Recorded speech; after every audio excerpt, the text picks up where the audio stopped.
they all just flushed it down the toilet. So there's the tulip cycle, from the 1600s and the tulip craze. Like there's always something, and that's what the purist, where Charlie Munger and Buffett, like they just stay in their lane. They don't get caught up in those crazes. They don't understand the Bitcoin world, and I understand why they wouldn't.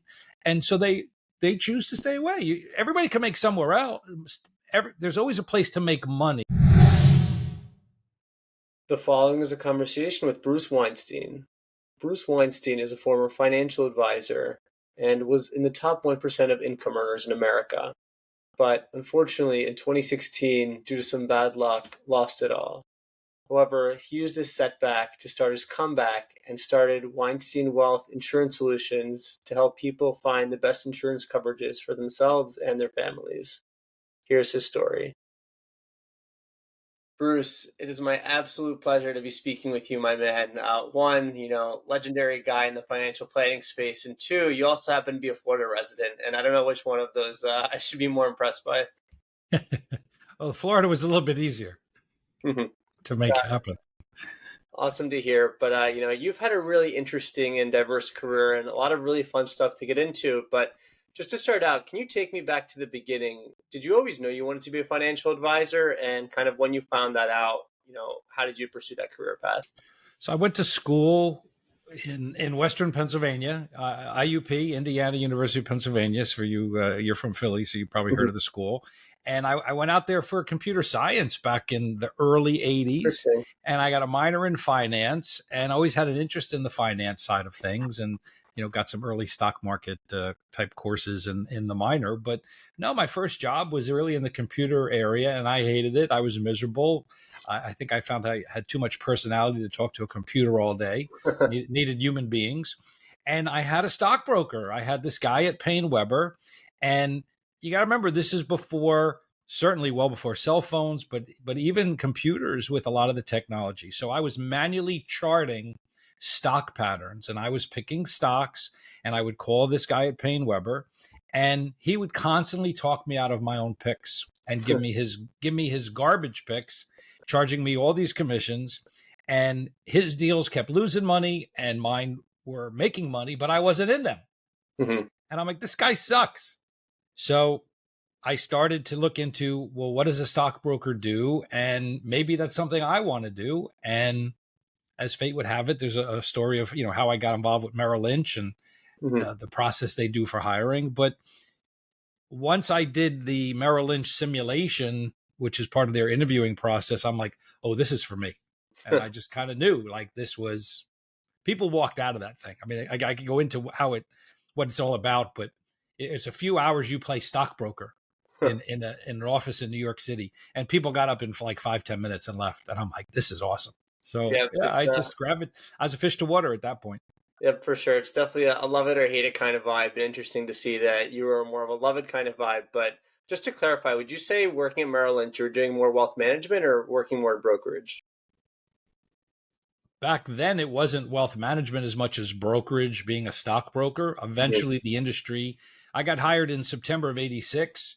And we were cold calling cowboys. We were just stock jockeys. That's what it was.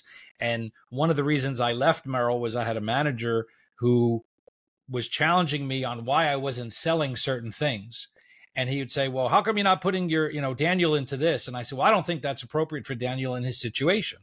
And his response was, I don't pay you to think, I pay you to sell. And I said, see you later. And pretty much, 25 years of age, I was done working for Merrill Lynch. And it took a long time to the industry into the 90s, mid to late 90s is when financial planning became more in vogue. And then the early 2000s, fee-based, getting away from transactions and commissions became the way to go. And then that last 20 plus years, that's where most people, do their work, is in the fee environment. What's his name, Ken Fisher and the like. We make money we make more when you make more, right? So that's fee based. For sure. Always I hear that Fisher Investments commercial on TV. So for those that don't know who Ken Fisher is, but lovely to see that whenever there's an ethical dilemma, there seems to be good innovation for the world. But On that note, just out of curiosity, say for example your managers back then, did what kind of investment criteria were they looking at when giving you guys what companies to sell, or was it more just, let's pick the hottest names out on the market right now? Well, I mean, this could be a little controversial, but We love they controversy. they pushed what they wanted to unload. I definitely got caught with the unloading of garbage from the institutional side Hmm. to the retail side. And eventually the regulators forced, again, back in that era, Merrill Lynch had their own mutual funds, they had Hmm. their own institutional clients, and they had retail clients. And now when you see BlackRock, which is a spinoff, that's the asset management that was Malam. Merrill Lynch Asset Management Hmm. became, as a spinoff, BlackRock. And so they had to give up the assets under management. We were paid a bonus commission to sell Merrill Lynch mutual funds over somebody else's, like Putnam or Eaton Vance or whoever. There was always a little extra vig in it because they double dipped, right? They got the Hmm. fees and they got the commissions. They got the assets under management. And in part of that came the conflict of interest where when the institutional side was looking to dump something, well, who are they going to give it to? Instead of taking it to the street and Hmm. getting bloodied, they just announced some sales contest and we're going to, promote XYZ. And if you sell that, we'll give you a little extra bump. And then you sprinkle, a couple hundred shares in each of your clients' accounts of that stock at the so-called contest. And then a couple months later, can I curse? It shits the Yeah, bed. yeah, yeah. You're good. You know, I've had Brad. No, I don't know. I just said Brad. Bruce. People have said much worse. So if you have to drop a curse word or French word here and there, feel free to do your thing. This well, is your story to tell. thank you, Daniel. There's a term when you wake up and you find out the stock shit the bed, right? Hmm. There's a bad earnings surprise, a negative earnings surprise. You wake up and your stock's shitting the bed, like you're down 20, 30, 50% or even worse, right? Well, what are you going to do at that point? It's already shit the bed, like the bed's dirty. So you'd find that this conflict was a way for the institutionals to unload onto retail. Hmm. And so instead of them taking the bad beat, let your clients take a couple hundred shares and eat it. And so again, there's issues that I was constantly having issues with in that regard back in that era. And eventually, 10 plus years later, it got cleaned up where a lot of that conflict was eventually removed. But I was a whistleblower, but I was like, I don't want to be part of that. And that's, where but it didn't change. It wasn't just them. It was everybody. There was always this, like, I'm very big on the technicals when it comes to stocks and looking at patterns. And when a stock's at its 52-week low and the brokerage firm is now finally issuing a sell, Hmm. like, really, where have you been? How come you didn't give me a sell when it was at a 52-week high? Oh, Hmm. by the way, that's when they issue their buy recommendations, right? So Prudential was horrible for that. Like, you could predict exactly the reverse of what a stock, just do the opposite of what they did. When they were putting a sell recommendation, it was time to buy. When they were putting a buy recommendation, it was time to sell. They were notorious for it.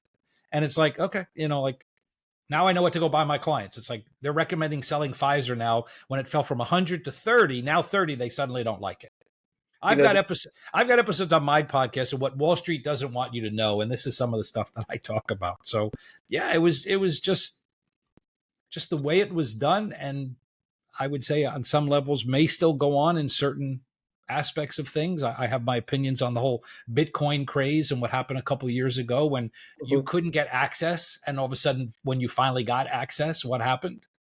And it's Artificial behavior. I think Charlie Munger said that rest his soul. He said that while the world changes, human behavior doesn't change, and I think that definitely transcends or relates to one of the things that you just said. And for those that don't know, way back when there was probably, well, not to age you, Bruce, you look great, but probably when you were working at Merrill Lynch, there was probably a little less regulation in the industry, which allowed for, I'll just say, more shenanigans. But it's no, interesting to 100%. it's interesting to hear about what you said in the sense that back then there was a bit of a conflict of interest because your service level is supposed to be servicing your clients, but in reality the bank just wants to offload all the bad things on their balance sheet. Sure. And I definitely understand how that took It, your path. it Yep. was always about fee generation. They were very big. Merrill Lynch in the day was very big in underwriting, bringing new issues to market, whether it's a stock or municipal bond, corporate bonds, and limited partnerships were the rage back then, from the the way to create tax losses and do, again, the rules were different then, and a lot of that stuff eventually got eliminated, where you couldn't use those vehicles, and all those limited partnerships blew up. Hmm. The interest rates went up. Housing market, in the 80s, rolled over a little bit. So real estate in general took a hit for a period of time. And these limited partnerships were based upon certain real estate ventures, and they all imploded because they lost the tax favorability that they were created for, because the IRS closed that loophole. Hmm. Oh, what about the people put their tens of millions of dollars in those things? They all just flushed it down the toilet. So there's the tulip cycle, from the 1600s, and the tulip craze. Like, there's always something, Hmm. and that's what the purist, where Charlie Munger and Buffett, like, they just stay in their lane. They don't get caught up in those crazes. They don't Hmm. understand the Bitcoin world, and I understand why they wouldn't, and so they choose to stay away. Everybody can make somewhere else. There's always a place to make money. The Hmm. question and challenge always is, when is it best to get out? I say it's easy getting in, it's hard getting out. So if you were an early investor and had access to Bitcoin at $100 at 60,000, should you really be buying more, or should you be thinking about getting out if you paid 100? Yep. Well, the guy who paid 55,000, he's not looking to get out at 60,000. He's looking to buy more for whatever reason. So it's that greater fool theory. It's musical chairs. When the music stops, who's going to be the last sucker in the room? Well, what happened, again, it's about 2+ years ago, I still have it on my phone, is I got an alert from CNBC's app that Goldman Sachs was finally creating an entree for the retail client to get into Bitcoin. Oh boy. Now, at this point, Bitcoin was like 58,000. And I'd had clients over the years when it was 10 and 20 and 30 and 40. And, how do I get in and how do I get some? And I'm like, I don't know. I have no idea how you get access to it. The brokerage firms weren't offer it. You had to have the secret handshake and a code and a door somewhere that nobody knew about. Hmm. And the prices just kept going up and created this demand. Well, suddenly at 58,000, oh, now how much you want, Daniel? How much you want?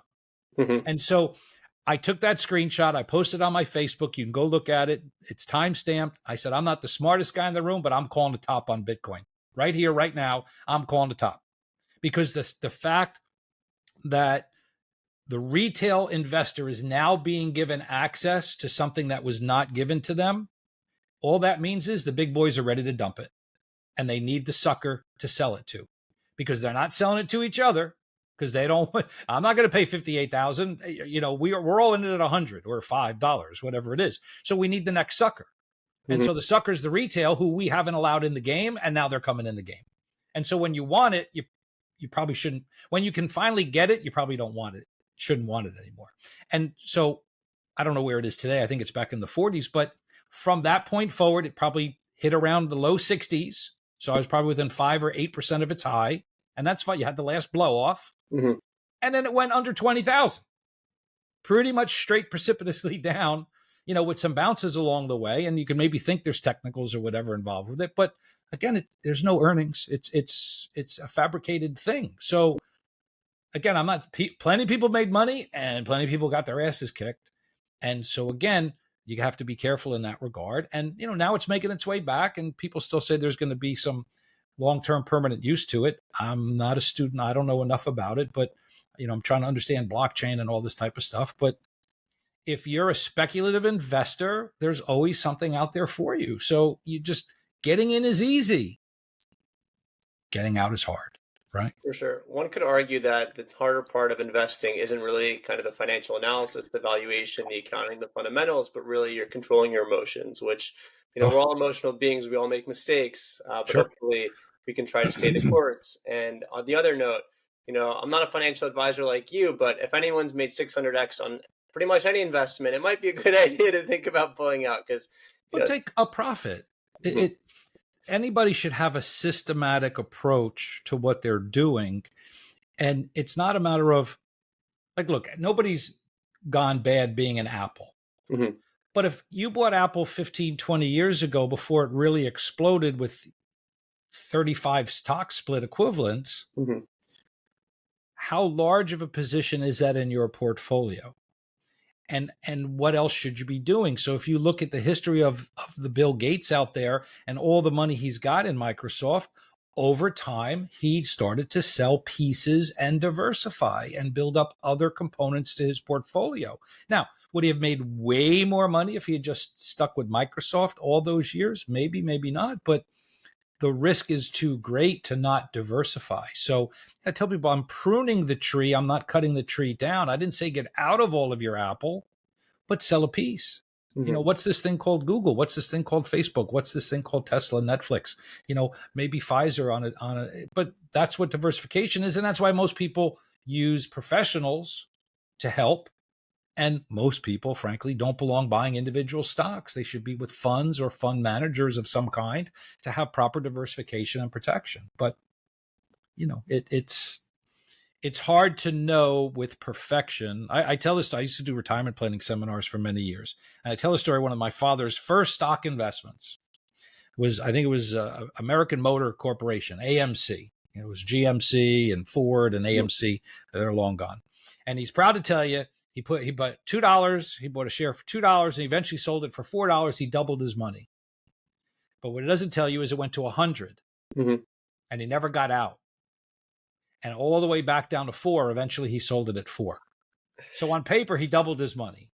In But the reality, reality was he had 50 times his money and oink, oink, never took it, didn't know when to get out, didn't have a discipline or a strategy. Oh, maybe sell some at 60, sell some at 80, sell some at 100, right? No. And so that's what people just don't understand. And then you mentioned the emotion is I tell people, you don't pay me to get you in, you pay me to keep you in. mm-hmm. You think about that. You pay me to keep you in. Yep, for sure. Very deep there. And on a note to something you said before, actually, there was something I read about Wall Street recently. So, I'm no expert, but I have a pretty good understanding of, the fundamentals of valuation and all that fun stuff. But whenever you have a lot of talking heads, I think I might have read this in a Peter Lynch book, actually, and that name definitely rings a bell for sure. But I think he said that whenever Wall Street is all recommending one thing, take take a position in the opposite, because usually the Yeah. opposite happens. But Yeah. interesting on that. Don't follow the herd, be a contrarian. And again, that's, again, you go back to the Warren Buffett is Mhm, how does he behave and how did he make his money the most? mhm, Is he bought out of favor? He always bought things that were depressed or look good on paper. Maybe something didn't add up fundamentally. Um, Obviously came in and fixed a lot of companies, for but sure. he never chased. He never chased. The ideology for a lot of people is buy high and sell higher. Mhm, But when the market crashed in '08, what did he do? I'll lend you 10 billion. I'm going to get a preferred stock. You're going to pay me a 10% dividend. It's going to be convertible into your stock. And when things get better, I'm going to have X. And he cleaned up because he had powder, right? He had the ability to do it when nobody else wanted it. When mhm, blood's on the street, that's where money's made, right? for sure. And so that's the emotion. So that's the best way. Well, that's a value investor, right? I mean, Yeah. there's Nothing value. nothing wrong There's with being a value no. investor for sure. But, you know, going back to your career, kind of, you were a financial advisor and kind of in a way you still are a financial advisor, but when that was kind of your main focus, you happen to be in the top 1% of earners, as you classified as over $350,000 a year. How does a financial advisor get to that level? Oof. Consistency, dedication. I think there's a longevity factor. Hmm. A lot of people will be flash in the pans. I started with people that came out of the gate. They had a lot of connections and they made money out of those connections. And then when those connections dried up or the money dried up, they didn't know how to fish. Hmm. So for me, I learned how to fish and I'm a rainmaker. So my Hmm. success has come from always being able to go fish. Hmm. And so what we're doing today, I'll segue in is, I don't manage money in the sense we'll do some annuities here and there, but I'm not securities licensed anymore. I don't manage Hmm. clients' assets. We're strictly insurance based. And so we started this business 3 years ago from scratch and I had to go fish. I had to go find new relationships, new clients, and do what we do. And so that's probably what served me the most. That anybody who's either getting in the space or in the space that's struggling is, if you don't know how to be a rainmaker and you don't know how to develop relationships and referral partners and ultimately clients, and have a good communication skill. Like I again, another line, Daniel, is I don't have anything to sell. I just have problems to solve. It's And so beautiful. you convey that and you lead with that of like, I'm just a problem solver. Tell me what's going on. And if I can't do it, I know somebody else that can, but let's unriddle the mystery. And now we see, okay, so you need this, this, and this. Well, I can implement this, and I'm going to bring in Daniel to do the other side. And together you're going to have this perfect, plan put together, right? When I was securities licensed, I could do both. I could manage the money and the insurance vehicles. Now I have to bring in an investment person to execute that side. But it's just like anything else. It's honing your skills, having enough tools in your toolbox. I'm blessed with the gift of gab. I'm a good communicator, but I'm a good educator. Mm-hmm. And I convey. I can set a stage, tell a story, have people understand it, put them in that story where they see how this is going to work. I think the biggest strength of mine is making sure the client understands how this is going to work for them and why. You And as know, the line I said earlier is, you're paying me to keep you in, mm-hmm. not get you in. And I talk about that. Like, look, this is what's going to happen the next time the market shits the bed. You're going to panic. You're going to lose 10, 20, 30, 40%. You're going to ride it at 10. You'll take my advice and hang on. You'll ride it down to 20. You'll take my advice and hang in. And then 30%, you're going to start sweating. And at 35%, you're not going to be sleeping. And at 40%, you're going to hit the panic button. And you're going to call me like, well, I just lost 400,000. If I lose Liquidate it, it all. right. I'm going to Mm-hmm. go back to the bank. I had my million. My million's now 600,000. Mm-hmm. If I lose another 400,000, I'm in deep doo-doo. And like, well, that's capitulation. Mm-hmm. And we just, and I educate them on capitulation and what the market, and again, that's what the market looks for. The market looks for that last blow off. Mm-hmm. And then you see it. And the blow off is, well, now they recommend selling. Yeah.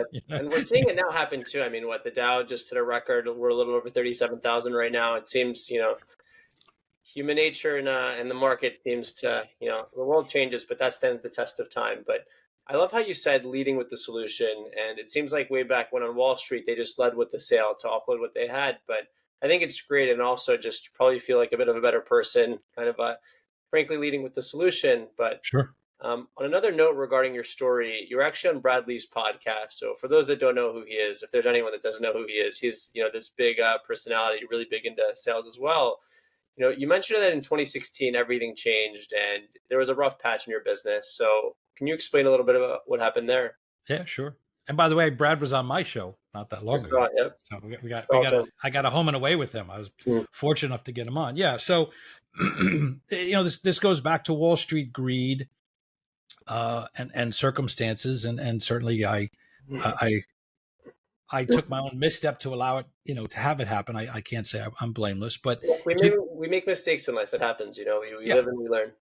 Well, the severity of it, the foul and the punishment didn't match up, and unfortunately, I got caught up in a situation. So, I was recruited during the Wall Street downturn to another major brokerage firm, and as things played out, in my opinion, I was conspired against to have Mm-hmm. my business stolen. And as it played out, there were dozens, if not hundreds, of other brokers at this firm that were suddenly being investigated and thrown out of the business, and very innocuous things. Most of them, if not all of them, had nothing to do with client interactions. And yet the penalties were lifetime bans. People were being kicked out of the business. My situation was an expense report.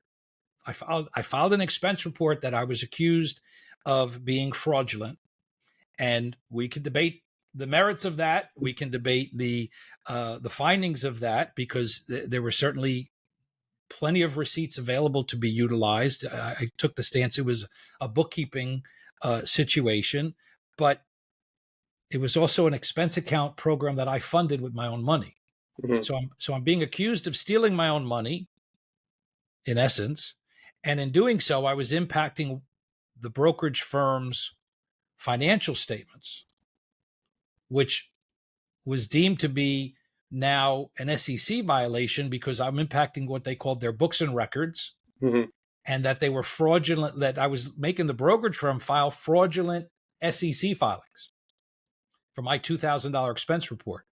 And then the hypocrisy is you look at their SEC filings and they report in the millions. Hmm. There's not even a comma down there for the thousands. Like Versus it's in the zeros, yeah. millions. So if you're reporting in the millions, how is $2,000 influencing something you're not even reporting? So it was all this hypocrisy, it was all this BS. Everything was against. And the long story long is I lost everything. I lost $100 million book of business. I lost my practice. I lost my ability to earn an income. I lost my license. And I had to go figure out what the hell to do with myself at 53 years of age. And it took 4 years of wandering in the desert like Moses to figure out, Sure. to what to do. And that's where, the winter of 2020, we got involved in the health insurance and Medicare space and launched Weinstein Wealth Insurance Solutions. And we're pretty much everything in the insurance world. And as we touched on before, starting from scratch and having confidence in being a rainmaker, and rebuilt the business literally from scratch, borrowed some money. But the fall from grace was bankruptcy, losing my home, everything. We lost everything. And strictly corporate greed. There was a $2 million swing in I didn't say the name before, in Morgan Stanley's favor. It's a $2 million swing in their favor by getting rid of me, on top of getting to keep my clients and my assets. And so they were able to literally get their hands on $100 million of assets for free. Hmm. It's a fee-based practice at 1% that generates $1 million of revenue for them Hmm. for free. For management, it's a management fee, Yeah. not even a performance fee. Yeah. And then you look at, again, I'm very transparent about it. We filed for bankruptcy down here in Boca, Florida at the time in 2016. And my attorney said, I don't know what's going on, but you're not the only one I have. It's I mean, crazy. he couldn't give me too much, obviously, personal information, but I know other advisors who were being banished during that window. And it's just Google it. You'll pull up dozens and dozens of names, hundreds of names of advisors. Now, Morgan Stanley Morgan Stanley was the one doing it. You didn't see UBS, you didn't see Merrill Lynch, you didn't see Raymond James, you didn't see nobody else was having all of these expense account report violations. Hmm. It was an epidemic suddenly because it was the thread they controlled, and they had an edict they needed to get rid of people. Morgan had a $5 billion promissory note campaign that was vesting, and they were on the hook to pay. When they merged with Smith Barney, Hmm. they gave all their advisors a retention package, and that package was valued at $5 billion. Hmm. And because the market reinflated in 9, 10, 11, 12 on its own, they're like, holy crap, we're going to owe $5 billion. Like, that's going to hurt. We need a way to write that off, or kind And of rewrite somebody it. sat in the boardroom and said, who's expendable? And they're like, well, this guy over here, he's 2 million. This one over here is 1.5 million. This one over here is 3 million. And they're like, okay, we can get rid of these people and we'll recapture. You get rid of 100 people at 2 million, you just picked up $200 million that you don't have to pay out. And whatever else comes from the upside, right? Like my assets and my revenue. Mhm. And again, they're pit bulls bigger than mine. You Mhm. can't fight them. There's not enough financial resources. And then they got the regulators on their side. So they play dirty. And it was just corporate greed. It sounds like, and correct me if I'm wrong, but it was another case in the sense that you have all these big banks. So, for example, the Bank of America's, the JP Morgan, the, Goldman's of the world, they offer very similar services, whether it's through wealth management or kind of financial planning. And then you have the more boutique firms. So it sounds like, a lot of these firms had financial obligations to give and they didn't want to take it from their own balance sheet. So they Sure. sneakily decided to work with a lot of the small financial planners and then through some, we'll say, corporate greed, kind of overtook you guys, and just probably from the management fees made, whatever they owed to their own advisors, and then from the performance fee, they really, unfortunately, were able to make money off you guys. Does that sound right? Yeah, it's look. If I generate $1 million of fee revenue, at best I'm going to get 40 cents on the dollar. They're getting 60. So what do they give me for that? An office and a part-time secretary because she works for 5 other people, and I get the name on the door, and I get to put money in the pockets of all the managers above me and senior management. It managed in this world, management is no different than government. Government has to justify government. Management has to justify management. Mm-hmm. But when they're getting 60 cents of my dollar, they're not the ones bringing in the dollar. They're not the rainmaker. You are. I am. Look, again, I go back to Merrill Lynch. I remember some clown coming in one day yelling at the sales force, 90 advisors, 90 brokers in the office, the audacity to say, "You're this company's biggest expense." Like, what? If that's your perception of your sales force, we're the ones getting the clients, dude. Like, what are you talking about? You're my expense. You're taking money out of my pocket to sit up there screaming. I got 30 cents on a dollar back then. They made 70%. And the more you made, eventually, you had breakpoints that went up where you could get up to 40%. But for them to sit there thinking the Merrill Lynch sales force is their biggest expense, that's how they treated us, right? Like, that's how they saw us. I have a different opinion of management. Something about big banking, man, just doesn't sound right. But on the bright side, you're able to kind of build up a new business and be successful through that. And we'll get into all that in a second. But when you went through that period in your life where you were unfortunately taken advantage of by these bigger players, where I'll just flat out say it, the system just plays in their favor with all the lobbying and with all their prior executives are all somehow in government. But that's a whole nother story and could definitely make up a whole nother podcast. But when you go through that moment and when you're at your main low, what kind of goes through your mind at that time, and how are you able to kind of really facilitate that rebound?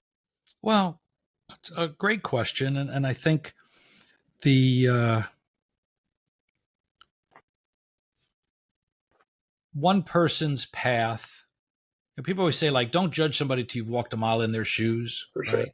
So, we all have our baggage, our mishigash, if you're Jewish. Yep, We I'm a proud Jew. So by the way, first, all these little phrases I'm very very well aware of. So feel free to say I whatever figure you do. I don't know if your listener does, but we all have our baggage. We all have our mishigash, right? So, my childhood, your childhood, we all come away with our own scars. My kids will have scars as much as I try to do better for them. And so you walk this path. And so whatever got me to be at 53 years of age and watching everything I built for 30 years literally be stolen from me, at no point was I ever in the corner, on the bed, in the fetal position, crying, crawling in a Jack Daniels bottle, shooting up heroin. Like, it was no woe is me. And I tell this very poignant story. It'll be the opening, I feel, of my book. When I write this book, which I'm trying to write, the anvil fell on my head. It was Friday, May 13th, 2016, when my attorney called to pretty much give me the fait accompli, like things were going to be done. And it took a few months to unravel, but that was pretty much when I was given this final news of you're going to be out. And I had to go home and tell my wife. My attorney called at 4:00 on that Friday the 13th. And I went home, told my wife, who obviously was certainly, much more distraught than I was, but upset. And we went to bed that night, and I'll say we slept, but who knows? And the next morning, my phone rings, and it's a friend of mine from high school, and he's telling me about another friend, mutual friend. We all grew up together. He's like, "Did you hear about Adam's daughter?" And I said, "No, what?" He goes, "She's on semester break, whatever. It's May, so she's probably done with school, but she's out with her friends, and she crosses the street and gets face planted into a SUV, drinking otherwise, who knows what. The driver's drinking, she was, whatever it was. Mm-hmm. She steps off the curb and gets hit by this vehicle." And he said, Adam and his wife are heading down to Maryland, and they don't think she's going to make it. He says, "I'll keep you posted, da, da, da." We're all praying. And I hang up the phone. And I go downstairs, I tell my wife, and I said to her the following. I said, do you think Adam would trade places with us? I said, our kids are healthy. We're healthy. Like, it's just money. Like, my attitude was, after everything I just uncovered, found out, was going to be dealing with, ultimately losing my home, filing bankruptcy, everything that then played out, driving Uber for a year, struggling for 4 years to refine a purpose in life. My attitude was, it's just money. And I'll figure it out. I'm a rainmaker. I have confidence in myself. I'll get in the car the next day and start driving Uber. Now, fast forward, she survived, thankfully, and she's doing okay. God. She's had some struggles, but just to put a pin in that story, she did survive. But the point was, my perspective in that moment was, what's happening to us is nothing. What's happening to them is real. Their daughter is potentially not going to survive. And so that was my perspective, because none of us lose until we stop. Mm-hmm. And we shouldn't stop until that last breath is taken out of us, right? And so, it's all the cliches, how many times you get knocked down, it's how many times you get back up, right? So, that's just always been my inner dial. Mm-hmm. And a lot of it comes from early tribulations as a kid, folks divorced when I was 8, my mother dying when I was 22, and all of these things, those are my shoes. Those are the miles I walked for 53 miles, right? 53 years to get to that point, to be able to deal with that adversity and to shrug it off. And it's like, we'll figure it out. It sucked. No, not telling you it didn't suck. It sucked. But there's the old line that says, I'd rather love and lost than never have loved before. Mm-hmm. Well, it's the same true with money, right? I've had money, I've lost. I can't, I come from nothing and I still have most of it. Like, I came from no money. It was nice having money. I'm okay. I'm used to not having money, but boy, I'd rather have money. Like, Yes, it's for sure. right. So, my motivation now is to build back in some capacity along the lines of what we used to have, and get back to a lifestyle we liked and we afforded back then. And what are we coming up? 7+ years. So it's been A it's been journey, it's been a nonetheless. journey for sure. Yeah. Well, Brett, I don't know why I keep saying Brett. I don't know. Sometimes I'll leave this in the episode, but for whatever reason, sometimes just have a name in your mind, and then for whatever reason, you can't say that straight. So sorry if I said that, Bruce. That's I'll have to remember moving that going forward. But Bruce, okay. I have to commend you. Definitely a beautiful story there. And I think a lot of times in life, well, actually, I'll say this first. I used to get sick of cliches and always used to be like, oh, that doesn't apply to me. That's very generic. But if you really think about it, cliches are cliches for a reason. I mean, if something withstands the test of time, it might be worth Sure. meriting for sure. And I think a lot of times in life, unfortunately, when we're going through a difficult situation, sometimes for whatever reason, in our control, out of our control, we see someone else's situation, and then it's really humbling because we're like, oh, I thought my situation was bad, but then you see someone else's, and I think a lot of times money is definitely a really stressful issue for a lot. And, fairly so. I mean, it is, we all got to eat. We all have to put food on our table. But if you think about everything else you have in life, you just realize it's one factor. And if you're happy or can appreciate everything else you have and are confident kind of in your ability to be a rainmaker, make money come in the future, I'm sure that a lot of people can go on that path. So truly an inspiration, and definitely, know that you're going to kind of keep going there. And I mean, you've been going there, but you're only going to keep moving forward. And speaking of kind of what you were able to do during your second year of, opening up this insurance practice, you're able to make over $200,000 in commissions, from starting from zero. What steps did you take to really get to that point? To just grind, and grind. So my practice previously, an investment advisor, as we noted, was fee based, right? Mm-hmm. I got away from being a transactional broker to a fee based advisor and assets under management. So all you did was just keep bringing more money, and you get your fees, and you manage attrition and stock market volatility, but your business should be constantly moving in an upward fashion, Mm-hmm. until the market corrects. And so when I lost all that and I had to find something new, oh, you'd be really good at a realtor. You should be a mortgage broker. You should be. And I'm like, those are all transactions. Yep. And I said, I want to be able to do something to recreate a revenue stream, a recurring revenue stream. And that's the world of insurance. Not all of it, but some of it, a good part of it. So if you get auto and home owner clients and they stay on the books and retention's about 70, 80%, well, they just keep renewing, right? Mm-hmm. So you don't make as much in renewals, but you're making something. And then there's Obamacare and health insurance and private health insurance, and they'll pay consistently. Medicare pays. I tell people all the time, it doesn't cost you anything extra to work with us in the insurance world. The insurance companies pay us. We don't set the prices. Your underwriting does, your health does, the marketplace, like prices are set. There's no, I can't discount your marketplace health insurance or your Medicare cost. Yep. These are the prices. You want it, you want it. But whether you sign up for me or talk to 7 other people, the rates are the rates. Mm-hmm. And so you build up that book of business, and all of a sudden you start stacking nickels.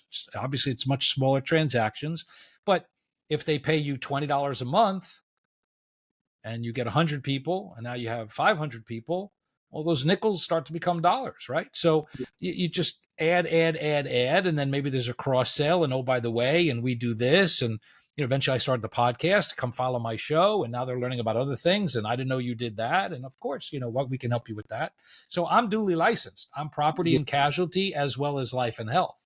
So I can attract both sides.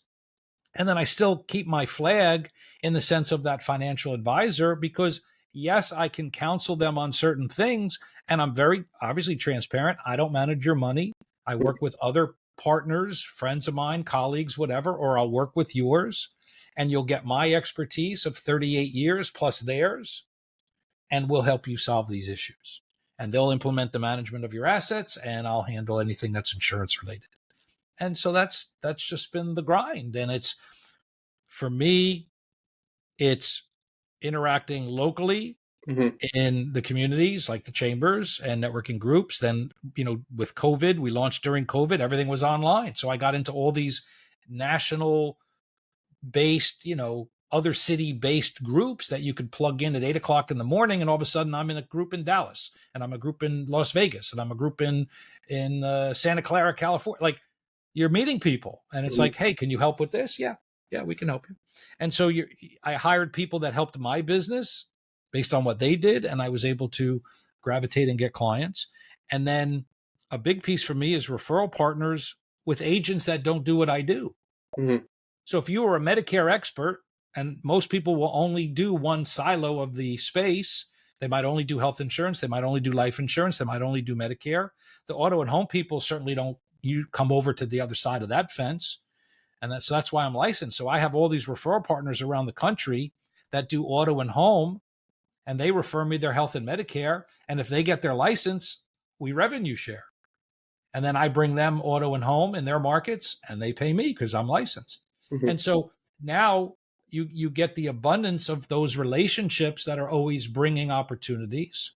We do group health insurance, we do AFLAC, we do, like, you name it, we do it. So it's one of my pages on Facebook is, if it has an I, I'm your guy. Anything insurance related.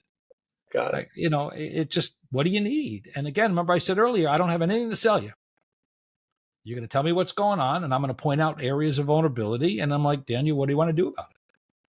Is it important enough to you? Well, then this is what you should be doing. And we could talk about X, Y, and Z and what to implement in your budget and yada, yada. So I think it's a much better way of looking at it, and definitely great to have more of a solutions-based approach. And I like the fact that you're able to bring on people, and it's not just that, one is servicing or one is kind of selling the other, but it's that you're working together and trying to kind of win for the clients and win for your partners as well. But I think that's beautiful.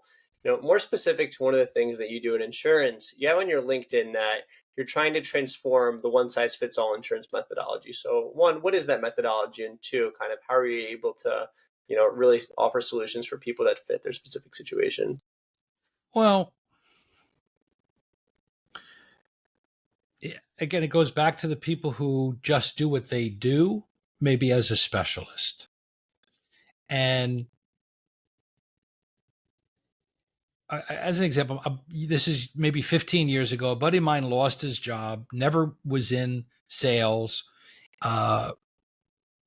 tried selling cars, Mhm. and then he's like, "Hey, I got an opportunity to sell long-term care insurance. What do you think?" And I was doing long-term care insurance back then, still do it. And I said, "Why just that?" He goes, "What do you mean?" Like somebody was offering him an opportunity and, was priming him to go do this. And I said, "So when you go to sit with somebody and they say they need life insurance, they need a reverse mortgage, they need disability, are you just going to close up your suitcase and leave? Because all you have is a hammer and they're telling you they need to buy a screwdriver." Mhm. Well, my toolbox has a, a, a Phillips head and a flat head and a drill All the and a tools in the hammer book. and a sanding machine. Like you got to have enough tools in your toolbox so when you go to sit with somebody, it's their agenda. It's not Mhm. my agenda. So when I say one size fits all, how many people are just trying to fit a square peg in a round hole? Like they're just there to sell what they have today. If you go to the Jeep dealer and you're looking to buy a Lexus, well then you're at the wrong dealership. You can't walk around the Jeep dealer going, "I don't see any Lexuses here." Duh, it's a All right, so that guy's going to try and sell you a Jeep now, isn't he? Because you came into the Jeep dealer, but you want a Lexus. And Mhm. good luck, he's going to try and so it's no different in the insurance world. If I need disability, why are we talking about long-term care? If I need Mhm. life insurance, why are we talking about health insurance? And so that's where I always, as that financial advisor, when I was fully licensed on the security side, it didn't matter what you needed. I had it. Mhm. And if I didn't have it, I would bring in somebody who did. So I always had a trusted advisor group, accountants, attorneys, other professionals. I didn't do Medicare back then. I didn't do health. And when I, nobody, usually if you're a securities license, you're not doing health and Medicare. There's no outlet in the brokerage industry. You could do life insurance, you could do long-term care, disability, annuities, but I referred that out. So they were part of, and even long-term care, I had people in my networking group because it wasn't a big part of my business at that point. I'd rather get the referrals back, let them have that sale if they were going to give me the other business opportunities. So it's just following that same line now of what do you need? For sure. I also think the image I have in my head is, say someone who needs, a square, or say like some kind of screw. He goes to this one person, and he tries to sell them 17 different solutions except the one he needs. As opposed to your point of view, someone goes to you with one issue, you're like, I have all these potential solutions. Which one of these fits your issue? So definitely, I think a good way to approach. And I'm happy that, it seems like you've taken a much more people conscious approach instead of, the old Wall Street days. On another note, oh, sure, you were going to say? Well, I was going to add in. I appreciate it. Thank you. Is in 2011, I passed my CFP, Certified Financial Planner, and so if you think of the mandate from the CFP world, it's kind of like the doctors with the Hippocratic Oath. Yep. Is it's do no harm, right? It's lead with value. It's what's problem solve, and so that's how my career really has been well before I passed the exam, and that's how I carry it out even to this day. Even though I'm not a CFP at the present time, that was part of what happened with the securities license. I am waiting to hear back for reinstatement, so I'm keeping my fingers crossed there. But no, I can't refer to myself as one. But it doesn't change the knowledge that's in my brain, and it doesn't change the way I carry my business um, execution in helping people. Whether I can call myself that or not, I'm still a problem solver, and that's really what the CFP does. It's it's not about the sale, right? It's not, you're not supposed to lead with product, commission. It's problem. What's the problem? And check the boxes. And did we touch on everything like a doctor? Doctor doesn't tell you what's wrong as much as they tell you what you don't have. Yep. Because by what they're asking you, I just came from the doctor this morning. I had to go to an allergist, and he's asking me a million questions. And eventually he put 60 little pinpricks in my back to tell me what I'm not allergic to. Hmm. Right. So isn't that the same thing as we're diagnosing somebody's financial situation and telling them as much as what they don't have versus what they need to be doing? Yep, for sure. And a beautiful note on that. Another thing that you spoke about before was someday I'll, and I know you've mentioned that in a video before, but how would you say? Well, one, what would you say someday I'll is, and how has that impacted your view on your business? So my mother died at the age of 45 from breast cancer. She suffered for about 5.5 years. She got sick when I was a senior in high school. My folks divorced when I was 8. My mother raised my brother and I, 6 and 8 years old, on her own, pretty much. My dad was a Saturday dad at best, and that's other therapy sessions for another time. Yep. And so my mother lived, and I heard from her as a preteen teen. Someday I'll do this, and someday I'll do that, and when you kids are out of high school, I'll get to do this. And so she always lived on someday I'll do something else. I'll get to take that trip. I'll go on, this expedition. I'll buy a different car, whatever it was, whatever her dreams or ambitions. I refer to it Woody Woofy. What do you want for yourself? Whatever her Woody Woofies were was on the back burner because the money and her time were put for us Mm-hmm. as her children, as most parents will sacrifice, right? And so, due to her illness, she never really got to go to Someday Isle. And so I use that story and metaphor. And at 23 years of age, when I got into the brokerage industry, that was kind of my edict. As much as it was a transactional nature, and I shared some of the things I pay you to sell, not to think, I was thinking. I was planning before it was planning. I would cold call 200-300 dials a day and listen to what was on the phone. If it was a woman with a baby in the background, I would talk about college planning. If it was a senior community, I would talk about income for a retiree. Like, you would listen and pivot and take the conversation into a consultative conversation to get a hook, to get a conversation. I'm a stranger. I'm interrupting their day. Mm-hmm. But I'd be like, Daniel, it sounds like there's a baby in the room. Have you and your spouse done anything in regards to planning for your child's college? Well, here at Merrill Lynch, we have blah, blah, blah, blah, blah, blah, blah, zero coupon bonds. We do this and this, da, da, da. Like, is that something that perhaps you and your husband would like to look into further? Right? Mm-hmm. Whatever it was. But you're making them stop and think in the day. So it was always consultative in that regard. And that's just how I've always operated. I think, unfortunately, we can get into the whole spirituality of it, but I think that's also a whole other podcast episode or podcast in itself. But a lot of times there's no way to rationalize practical circumstances and difference in practical circumstances. And tomorrow is never guaranteed. So hopefully we can, But not. I'm sorry. Sure, you're good. You're good. After you. No, I cut off into the middle of the story, but the Someday I'll propelled me to empower my clients to want to retire or be able to retire as early as possible, and to challenge them and to make them think a little bit differently than the status quo. And, well, what do you need to do, Daniel, to retire at 55?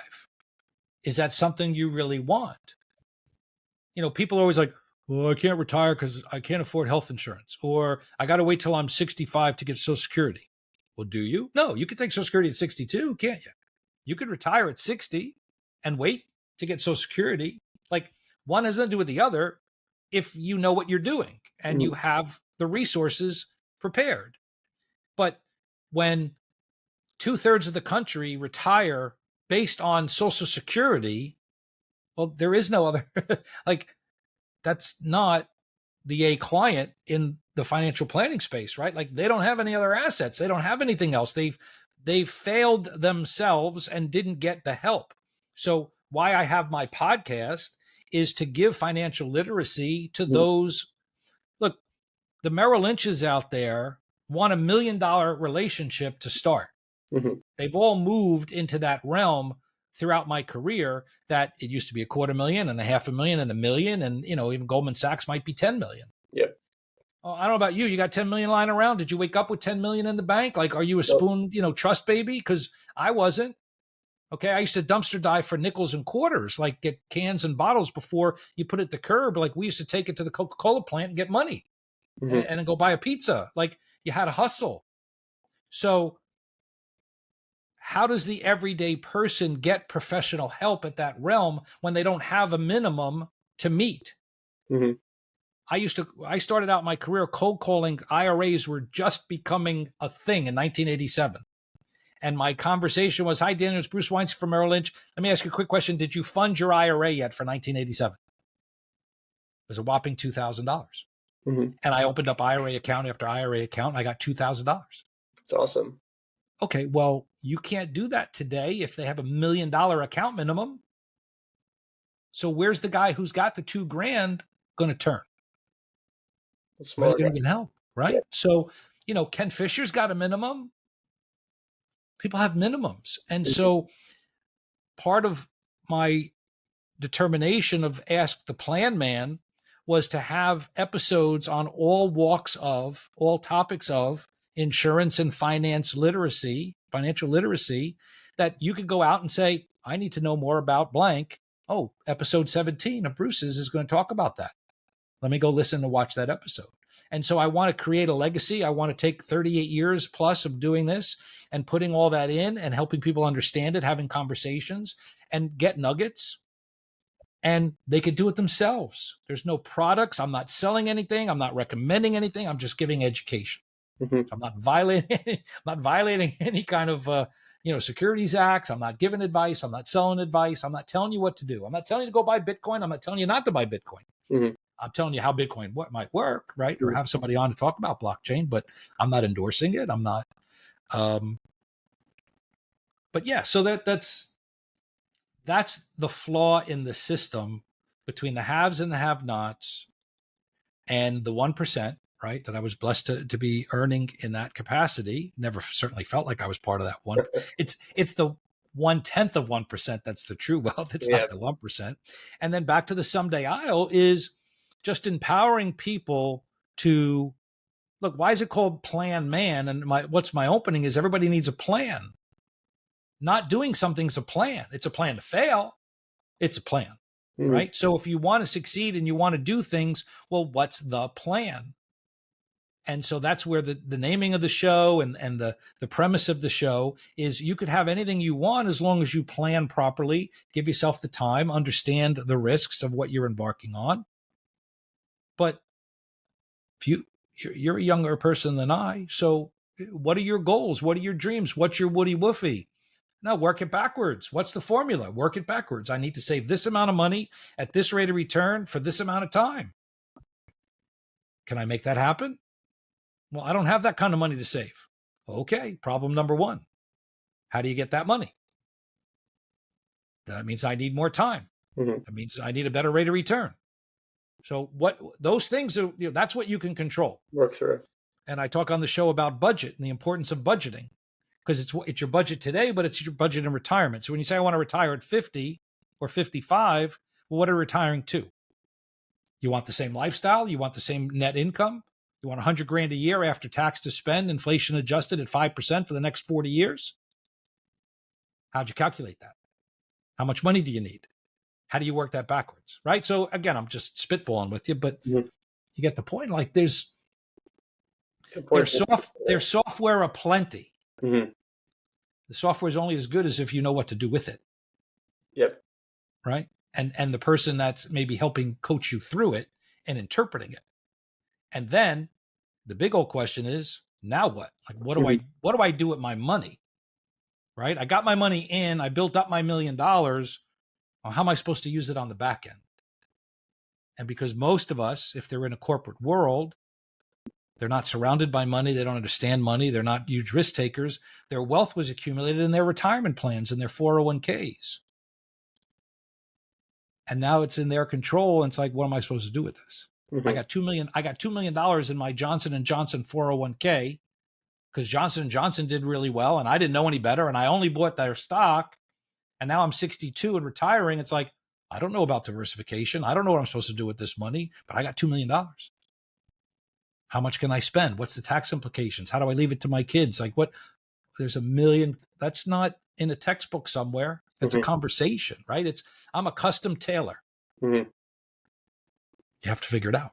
For sure. Software can only take us so far, but it's important to know all those different factors. And I like how you mentioned all those different kind of back calculations and how you're able to look at clients' goals. And I really think that's what separates the people who are just looking for fees versus the people that are looking to build relationships and have long-term clients. So I definitely commend you on that.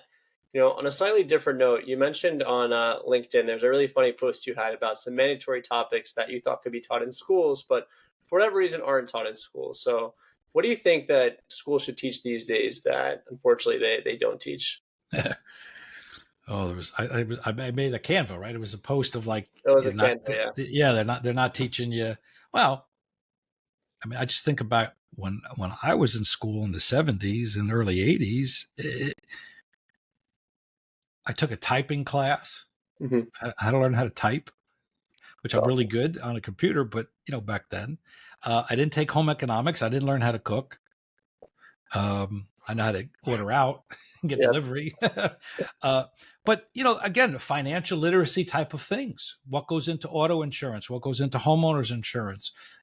Rent. How many people rent don't realize like what they're at risk for renting? Renters insurance. How many in the population rent? Um, I have an episode on leasing versus financing a car. Hmm. I have episodes on how your credit scores are derived and impacted. This stuff's not taught in school. We have friends who have their teenage kids listen to my episodes Smart. because it brings them understanding of like, listen to what Bruce is talking about. Like, this is how you do things. This is why you don't close a credit card, or why you don't leave your credit card maxed, or if you do, why you see your credit scores going down. And then when you go to apply for a mortgage. So, that's the kind of stuff that I'm putting out because it's not given in the schools. And look, again, it's another rabbit hole conversation as to why or why not, and how society has deemed what schools should be providing and what they shouldn't. But Hmm. when people push back off of that post and canvas of like, well, that's the parent's responsibility. If nobody taught your parent, how's your parent supposed to teach you? It's a fact. My grandparents came over from the boat from the old country, as they say. They didn't know from this. So who's teaching my mother and father this? Not their parents, Hmm. right? So now they acclimate into the 20th century of America and the ways. My parents had to figure it out. They didn't instill it in me. They didn't sit down with me and say, look, someday you're going to need homeowners insurance, and this is what a deductible means.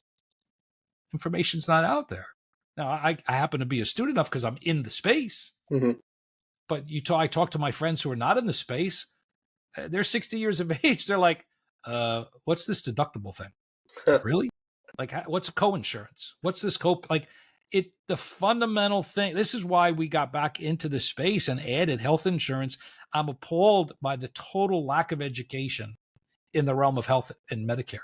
Hmm. Now we're talking Medicare recipients, 65-year-old people that still don't understand financial literacy in the context of how their Medicare is supposed to work, what they're supposed to do, how they're supposed to do it.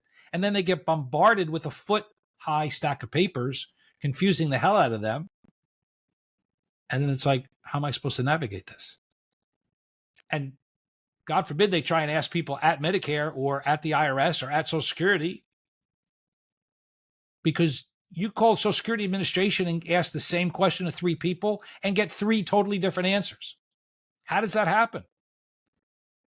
There's no checks and balances. These people are giving out wrong information every day. For And sure. then you, the consumer, are stuck with the bad advice you were given and told, tough luck, you made your choice, you can't reverse it. That happened to my stepmother. It's unfortunate. It's a And true, I mean, this is a true story. This is not like a hyperbole. I'm like, my stepmother called three different agents at Social Security when this is a few years ago when she was trying to take and file her Social Security. And there was a thing of age and working and how many quarters and the discounts. And, she had worked overseas and she could not get the same answer from three people, picked one. And that's then good it was though. still bad advice and it was still wrong. And they said, well, too bad.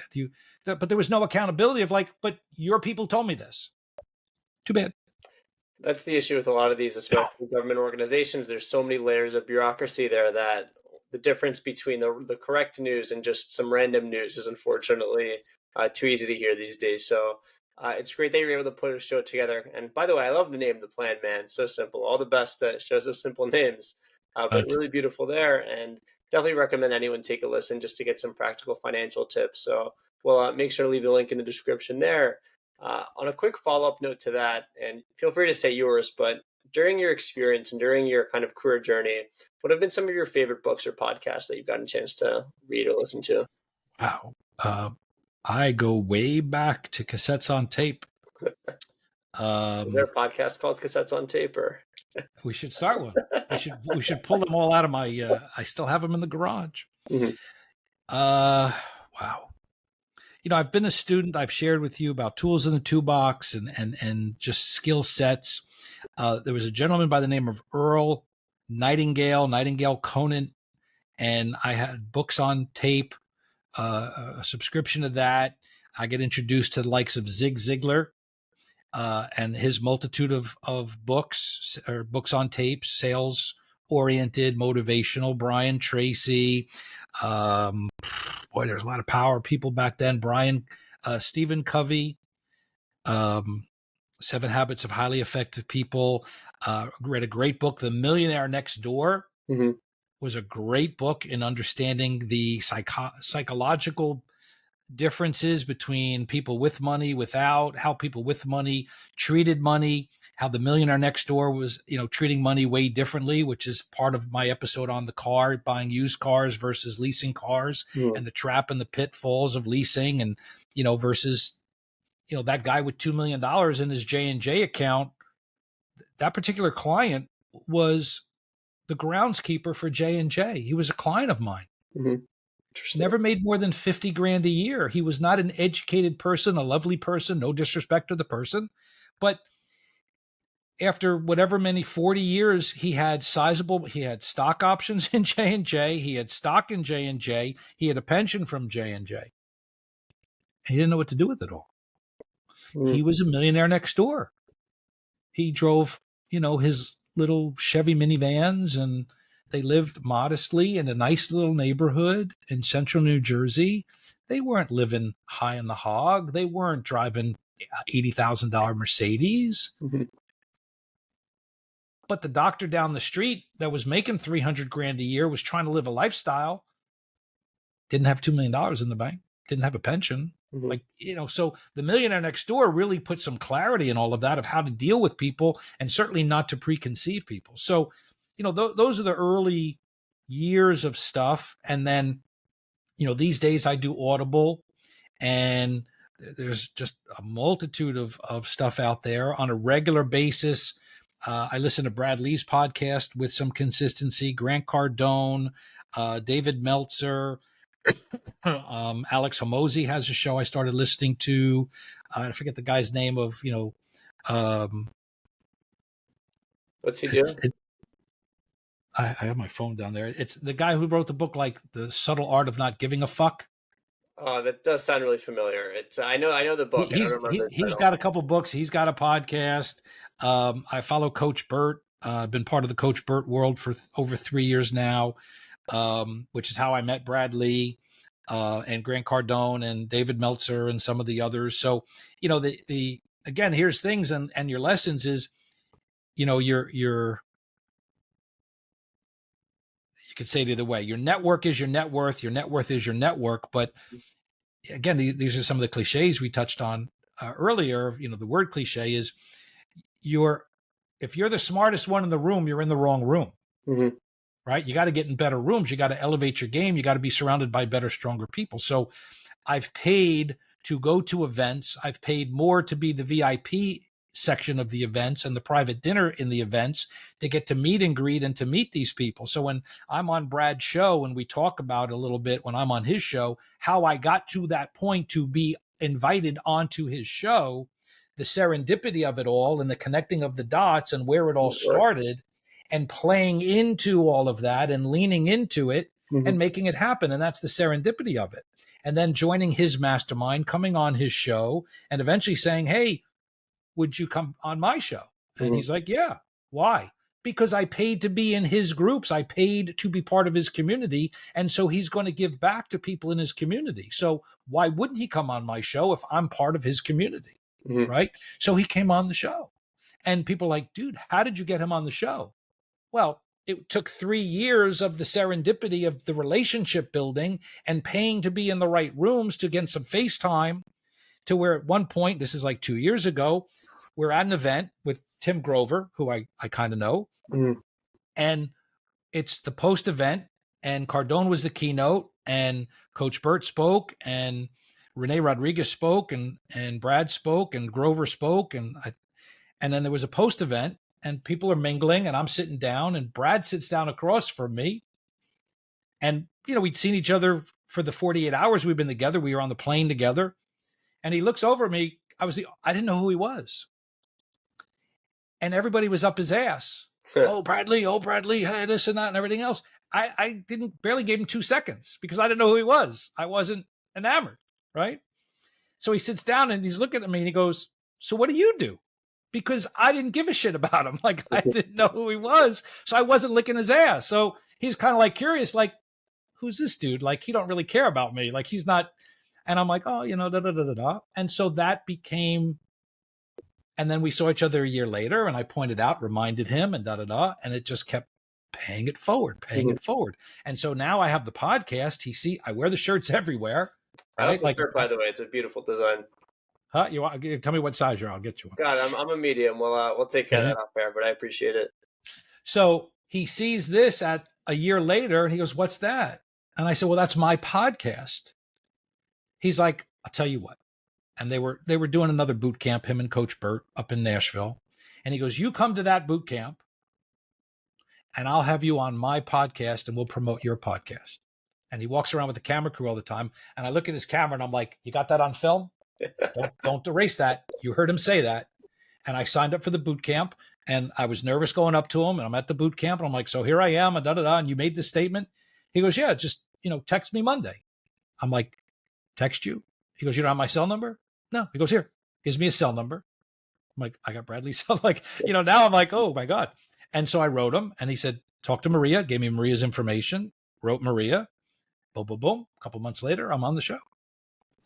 I think it's a beautiful story, one, and awesome that you were able to get connected with him. But I think it goes to show that at the end of the day, a lot of these people who are really accomplished, this is going to sound cliche, but they're just people. They want to have meaningful connections. They want to meet people. I mean, it's always nice to be like, hey, love the kind of work you do, but they really want to connect with people. And a lot of times it can almost be overwhelming to be enamored, and they just want to be spoken to like a person. So yeah, really great that you got that experience for sure.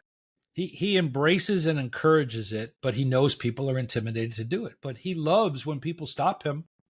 He goes, "Why wouldn't I?" Mm-hmm. I'm sorry to interrupt. I'm sorry to bother you with your family. He's like, it's when they don't that bothers him. I mean, he's got a little bit of a different ego than some people, but no, it depends what you're out doing and what you want. Mm-hmm. I like going to events now, and now it's like, oh, there's the plan, man. Like my reputation, and I'm being visible, and I want more visibility. I would coming on other podcasts like this to talk and get exposure. Like if that's your wheelhouse, but we talked before about the serendipity and being a rainmaker. Well, then these are the actions rainmakers need to do to elevate. I can keep doing what I'm doing, but I want more, so I need to figure out how to get to that next level with what I'm doing. And by the way, if I was securities licensed, I couldn't be doing this. That's true too. So you think about the blessing in disguise is, where my path took me because of that massive setback. That here's the comeback, right? Like look at this. It's going to be even better and bigger than what I have. I just have to be patient and keep pushing it. No, it's okay. It goes to what you said earlier in the sense of people being emotional. A lot of times people will see, you speaking to someone, or you showing up on shows, or you getting connected with these, more high profile or public people. They'll be like, wow, how did that happen? You're like, it took me 3 years. And then people don't comprehend that the amount of time it takes to build something special. I actually had a guest not too long ago by the name of Annie Margarita Yang. She's kind of big in the financial space, authored a few financial books. But she said that the issue is a lot of people think of overnight successes, in the sense that in reality, they discovered them overnight, but it took years and years of time Right. and relationship building to get there. So Yeah, definitely, it's interesting to see that theme reverberated for sure. I'm working on my 38-year overnight success story. Yep, for sure. I mean, you're getting Yeah. there. Yeah. Bruce, if you could go back and tell your 10-year-old self something, what would you tell him? Man, so many lessons, so many screw ups. I don't live in the world of regret. I take everything as a lesson. The setback leads to the comeback. Hmm. I've made moves and look back and just count the blessings of what came from it, Hmm. the experiences, the new people I met. I bounced around in the brokerage world and each time left people behind, but then got to meet new people. And those new people became dear and closer friends. So I didn't lose the first wave. I added more in the second wave, and maybe I wouldn't have met them if I'd stayed there. Right. So I've always enriched my life with new people and new meetings. And so even bad situations that I had ultimately got a couple of nice relationships from it. So what do I tell the 10-year-old self?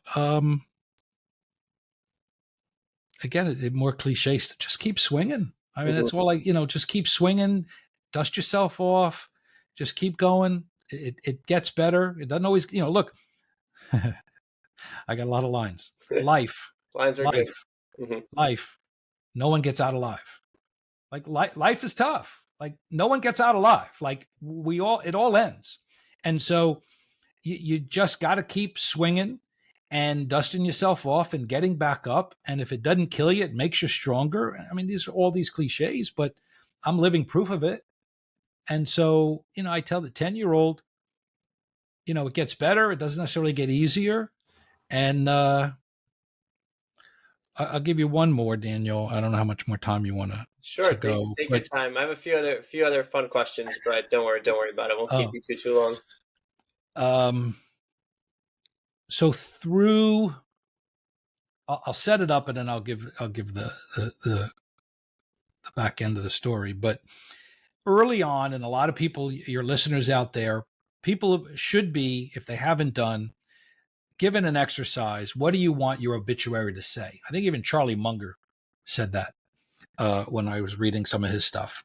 Um, how do you define your life? What do you want your obituary to say? And how do you leave the world? Because at the end of the day, we're all going to be a blip in the scheme of time.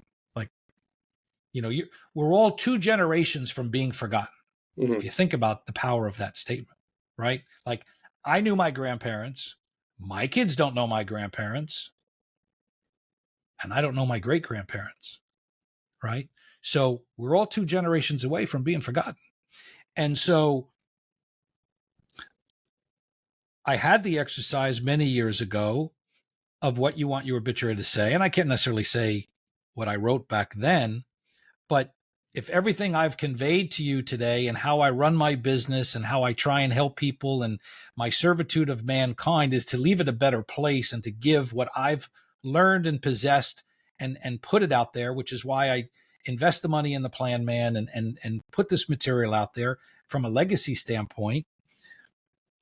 With losing my business, I had the, I'll say necessity, but there were 2 moments when I was dealing with the regulators that I had about 30 or 40 client letters, testimonials of why they were standing up for me in hopes I wouldn't lose my license. Hmm.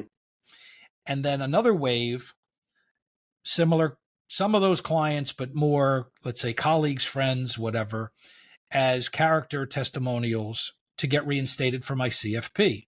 Hmm. So I've got upwards of 60 letters. You want to talk about reading your own obituary? You want to talk about being at your own funeral? I have been blessed to have heard my own eulogies. Hmm. And I'm getting emotional. I can't tell you how powerful an experience in getting those letters and how humbling and how blessed, where I would go back to people. I'm like, did you really mean that? And they're like, absolutely. And it is beyond, I'm tingling. Like, it's beyond humbling that through everything I dealt with, through all the failures and the monetary setbacks and the things that my wife and I have had to live through, that one of the biggest blessings is to have those documents and those testimonials. And at 53, 57 years of age, it's just propelled me to be that much better now with Mm-hmm. what I'm doing. Having heard that my mission and my drive and doing this with you is so passionate in making it bigger and better, because I in a small capacity for the first 30 years, look how much I did and influenced others. How much more can I do? And now it's not one to one, it's one to many. Mm-hmm. And the power is one to many, right? The guys you're talking about in the world, the Grant Cardones and the Brad Lees and the Coach Burts, they're one to many's. They have millions of followers. I'd love to imagine what I could do if I had millions of followers, Mm-hmm. besides the 5 or 8 that I have. I got a few hundred. I got more than that. But you understand what I'm saying? So now you take that, back to that 10-year-old. I just turned 60 this summer. You look great for 60, by the way. Sorry to interrupt your Thank you. No, thank you. speech, but I'm a little haggard from open enrollment season, but thank you. No, I lost about 65 pounds. I put a couple back, but thank you. No, I'm blessed. I do not color my hair. I have no plastic surgery. It is not a toupee. No, I'm blessed. Thank you. You would think with the stress in my life, I would be a lot worse off, right? So, but yeah, I got more to do. I spoke at an event in October, and I want to do more speaking. And it's not necessarily going to be financial based, but just that motivational side. And I'll leave this piece of the obituary. And then what I said to the crowd was, envision a person suffocating 30 seconds, 45 seconds, 60 seconds, the panic now suiting in. They can't get that grasp of air. Now into 2 minutes. Then they're starting to, whatever. And they're totally panicking. And their life's about to be snuffed out. And they're suddenly given oxygen. And I did very demonstratively. I'm like, you suddenly have air after all that time and panic. And I said, and that was me. I spent 4 years suffocating, not knowing what to do with myself. I was struggling to find me after losing what I had done for 30 years. And when I finally had the epiphany and the aha to do what we're doing now with the insurance work, dude, I got air. mm-hmm. I got purpose. I got cured of terminal cancer. Like, I got reborn. And so when I said before, like, I'm just getting started, like, there's a lot I got and want to do. I'm trying to figure out how to do it all. Mm-hmm. And I appreciate how fleeting time is and the someday aisles and everything else that has gotten me to this point. But no, and the money will take care of itself. Mm-hmm. I'm not, it's not like, oh, your show's not generating a revenue. Like, the show's not there to generate revenue. The show's there to bring information, education. Mm-hmm. If revenue comes, it'll come, but it's not put an ad on there, this show's presented by, Blumin, businesses Blumin, and get somebody's $50 an episode commercial. Mm-hmm. Like, I can't tell you how fast when I listen to podcasts, I hit that forward button when their commercials kick in. Mm-hmm. Right? Ed Milet's got like 3-minute commercials running. Click, click, click, click, click, click, click. Back to the show. Click, click, click, click, click. Back to the show. Like, so if I don't like it, why would I put my audience through it? Yep. No, for sure. I definitely love a lot of what you said there. And there was a line that you said earlier, the setback leads to the comeback. I think you could definitely have that on a shirt somewhere, but beautiful that you've been able to see life that way. And I love how you said you could really add air back into people's lives when, they're going through that. And also in the sense that when you went through that struggle and then practically kind of what you were able to do. And in regards to kind of the emotional response earlier, I think a lot of it goes to show that life is a lot about impact. And if you feel like you have an impact on people, that's what really gets you to keep going. So beautiful notes on there. Honestly, is there anyone who you would love to get dinner with? These days, I don't know. I had a window of time where I was in the sports card and memorabilia business, Hmm. and I was a stay at home dad. I was Mr. Mom from 91 to 94, and I got to do big sports card memorabilia shows.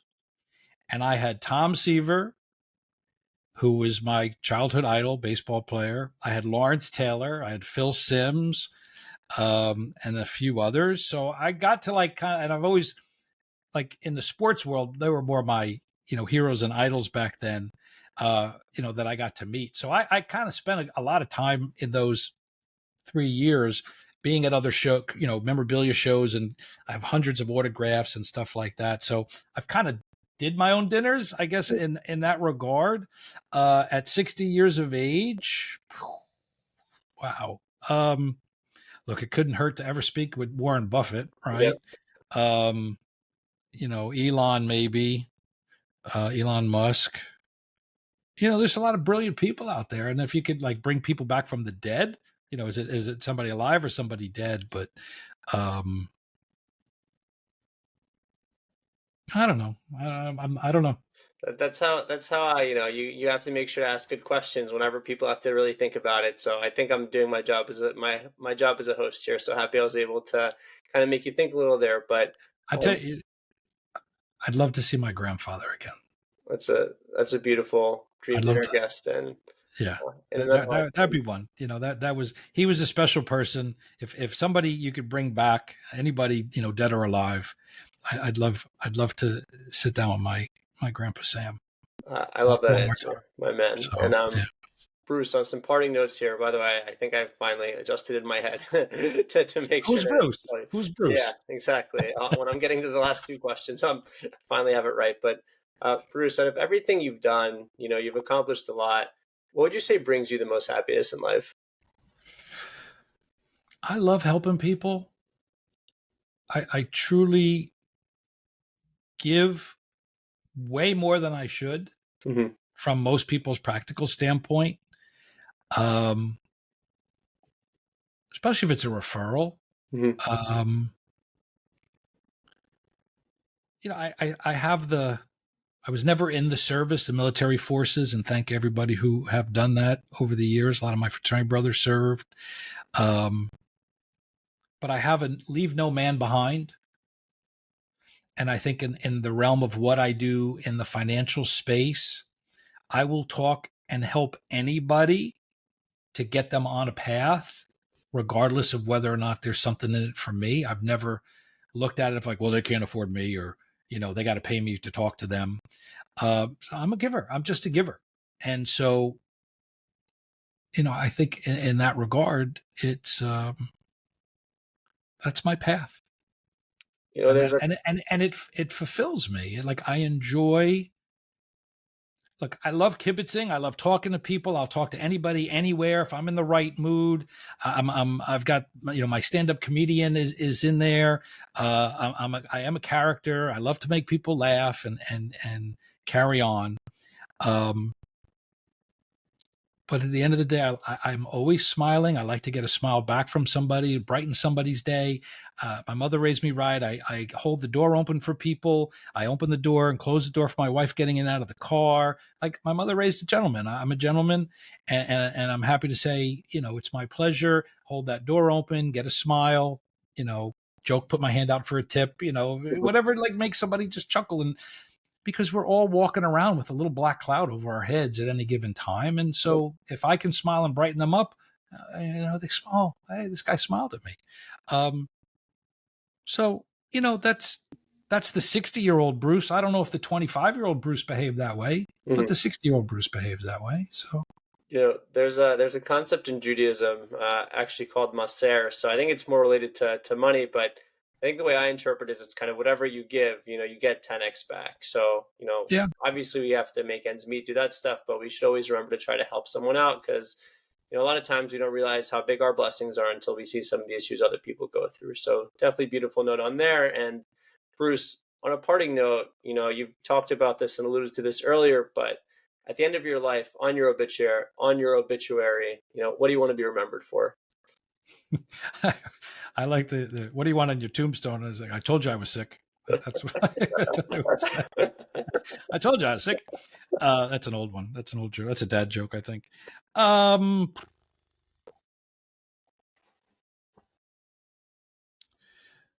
A friend of mine, younger brother of somebody I went to college with, about 8, 10 years ago, he said something back to me.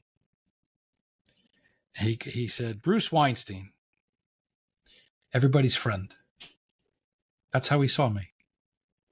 Everybody's friend. And it touched me. It was nice. I'm like, yeah.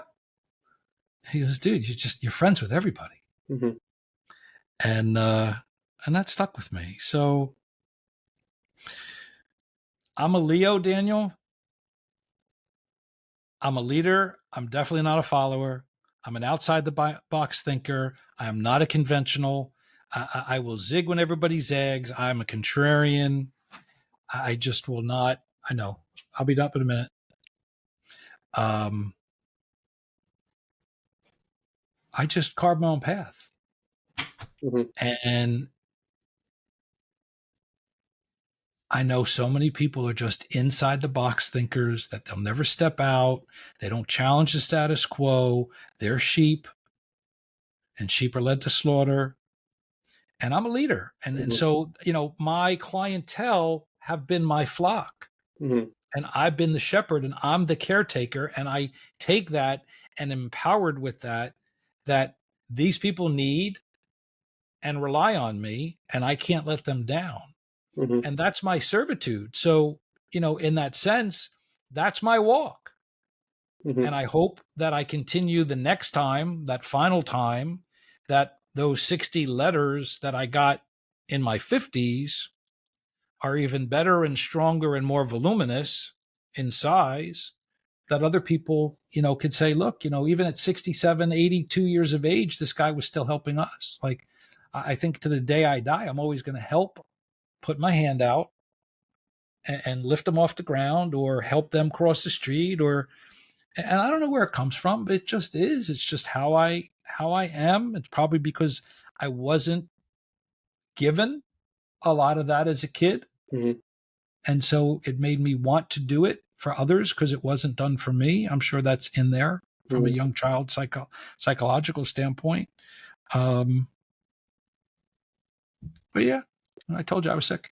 Bruce M. Weinstein, a leader, a friend, and he told you he was sick. But I think that would be a great thing to have on a tombstone, and be remembered for. But Bruce, it's been an absolute pleasure. You've done a lot of really cool stuff, and I had an amazing time, and really appreciate you taking the time to go on the show. Thank you. Thank you for listening to my conversation with Bruce Weinstein. If you enjoyed the episode, rate the show on Spotify, drop a comment on YouTube, and subscribe.